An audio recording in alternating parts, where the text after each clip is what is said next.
What's up guys, Houndish here, and today it's time to jump in with some Destiny 2 new stuff. So we're going to talk about a little bit of new content in the game this week, round up some information from Bungie about Pinnacle weapons, and new changes in the game. We're going to speak about exotic bundles, a new one available right now, and some coming into the game very shortly, possible new information about the revamped faction rally, new future content leaks, secrets, and things to take note of in Destiny this week. So I hope you guys enjoyed the video. If you do enjoy it and you're new to the channel, be sure to hit subscribe to see a lot more content, but now, let's dive into it.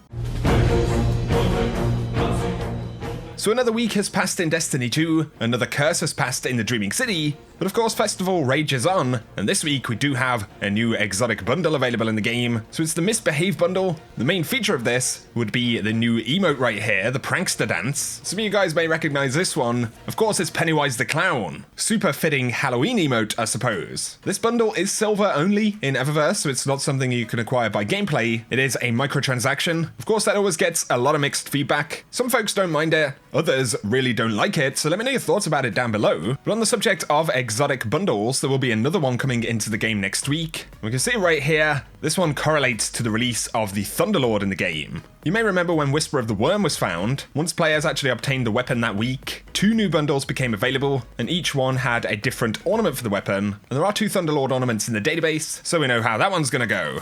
On the subject of the quest itself though, there's a possibility that there is a second reward for the quest. So spoiler alert, the quest itself is actually called the Lost Cryptarch. It starts out by Amanda Holliday calling you to speak to her, where she tells you a story about the Lost Cryptarch Master Ives, and at some point after that, you get a step where it says Amanda has caught a break in the hunt for clues about Master Ives, and it's at this point that we go to the Cosmodrome. And there are references to specific areas of the breach. This is inside of the wall right here, but there are 2 different text lines for the end of the mission. One which says, when you're done exploring the Cosmodrome, head for the transmap pad and return to the tower. There's nothing left here but memories. There is a different version of that though. When you're done exploring, head for the transmap pad and return to the tower, but there might still be something of interest in the area, ...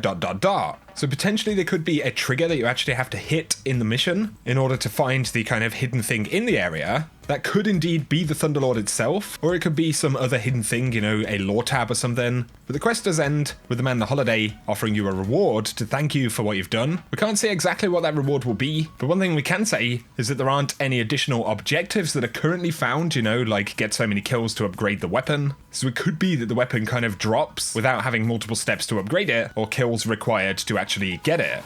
Next though, I wanted to round up some stuff from Bungie, some bits of clarification. Somebody asked, any comment about Not Forgotten being available after this season? And Kevin Yanis did clarify, all Pinnacle weapon quests will persist across seasons. It's kind of understandable how this is a little bit confusing because we did have Redrix's Claymore for Season 3, and that was an exclusive Season 3 weapon. But essentially now, all of these Pinnacle weapon quests, the Broadsword, Luna's Howl, and Not Forgotten, will persist across multiple seasons, so you can still acquire Luna's Howl. Definitely good clarification for anyone who wants to grind for those weapons. Frustration over the spawn rate of the Malfeasance boss in Gambit continues. And just as a reminder, Cosmo said, the good news is we are dramatically increasing the Ascendant Primeval Servitor spawn rate in next Tuesday's update. Somebody also said, Mayhem is missing. There's been a few comments about this and the fact that Mayhem hasn't actually come up in the game. DMG said, Mayhem is currently offline as we fix a few issues that were introduced with Forsaken. We'll let you know when to expect the mode to return. And DMG also added that we're going to get more information about the October 30th update to the game, exotic changes, economy changes, some pretty awesome stuff that is finally happening next Tuesday. Next though, let's speak about some more data mined content. There's been a lot of data mined stuff and a lot of leaks over the past few weeks. In fact, I don't think I can remember a time where we've seen more stuff released that shouldn't have been released. But GameRant covered this, and this is a new audio file data mine that suggests some of the changes that could possibly be coming to faction rallies. So as they say, factions and faction leaders could have a greater role to play in Year 2. According to the new files, players will be doing much more for the factions beyond simply hoarding renown and clearing lost sectors. Apparently the faction leaders will send players on jobs that involve collecting and trading materials. And on top of this, the audio suggests that players will be able to craft faction armor and weapons, perhaps with the materials that they collect. There are also some audio lines that refer to Ash and Mir being partnered up with Dead Orbit. I think some of those references may have been made in the game already. But of course, Faction Rally is on hiatus. Bungie are reworking the event, but some of this audio stuff is pretty interesting. The only audio files I've really found in the game that refer to Faction Rally that are new with Forsaken are actually from The Spider, where it makes reference to different faction events happening in Tangled Shore.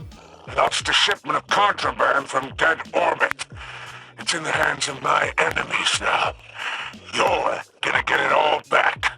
But I'm not entirely sure if these dialogues already trigger in the game in certain missions or activities, or whether they are exclusively reserved for faction rallies. But with the reveal of Black Armory probably coming up within the next 3 weeks, it's possible that we could learn about additional Season 5 changes as well. But also on the subject of leaks, some of Anon the 9's Destiny 3 stuff has started to gain quite a bit of traction. You've got a lot of different websites covering this: PC Gamer, Game Rant, VG247, and of course these are the leaks where he said that development for D3 is actually beginning with Chris Barrett as the game director, Guardians having the ability to use darkness, and some open world areas featuring player versus player combat as well as player versus enemy. So that's pretty interesting stuff. So we'll link some of the articles down below if you want to check it out. But of course we've also had a lot of leaks for upcoming content in Black Armory itself. Last Word is supposedly coming back in Black Armory, Thorn in Joker's Wild, a new bubble location in the European Dead Zone, and a raid lair apparently in the Old City. But we'll have to wait and see how that pans out. Back to some in-game content though. A new raid challenge is finally available. So Hawthorne has a new clan bounty, and it's for a challenge in the raid called Forever Fight. This actually takes place at the Morgoth encounter, and essentially you complete the fight as you normally would, with the exception that you can't kill any of the taken ogres that spawn into the room. Of course you can kill Morgoth, but at the very beginning you do have a couple of ogres on each side,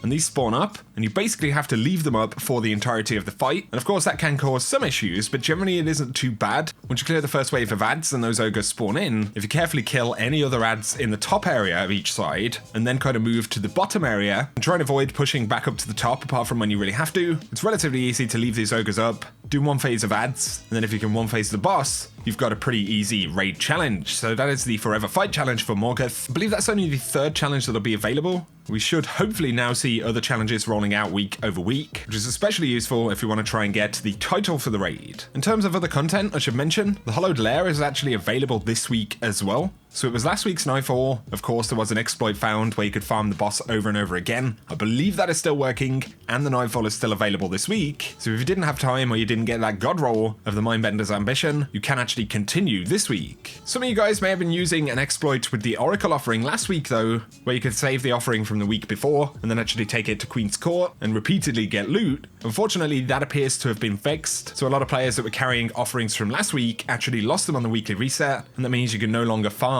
the Oracle offering, which a lot of people were actually using to try and get things like the Sparrow, the Ghost, and the Ship, because they are immensely rare, kind of hoping that they buff the drop rates of those, but I'll have to keep you posted. Another random shout that might be kind of useful and interesting though, the Shattered Throne actually allows checkpoint carriage to the next week. This was posted by Goose on Reddit. It's not something I'd ever even thought about, to be honest. You remember back in the day you could glitch raid checkpoints over the reset, and you could basically do that with Shattered Throne even when it becomes unavailable. So you just have one person in the beginning of the Shattered Throne. After weekly reset happens, if you get another player to log in, that player will be inside of this current week's reset. Then if they join the game, actually get promoted to leader, and then the original person waiting in the activity just leaves and rejoins, you have Shattered Throne inside of a weekly reset where the mission actually isn't available in the Dreaming City. I should mention, all of the loot drops for Shattered Throne reset every single week. They don't just reset every 3 weeks when it actually comes up. So if you can do this, you will get a week's worth of loot from Shattered Throne, extra chances to farm, and powerful gear. Of course, we'll have to wait a couple of weeks for it to return, but if it's something especially you want to get a lot of completions on, then definitely bear this in mind. Final thing I wanted to mention would be the hidden corrupted eggs and the Ahamkara bones in the Garden of Isilla Ascendant Challenge this week. So if you're hunting this stuff down for the Cursebreaker title, it could be kind of useful. So once you've cleared the Ascendant Challenge right here, from the portal, if you turn to the left and behind you, then follow the walkway round all the way to the right-hand side, you can see that under the bridge in the distance, you've got the first corrupted egg. If you head back to the portal then, this time turn around behind you and follow the bridge out this way till you get to the round platform. If you turn around,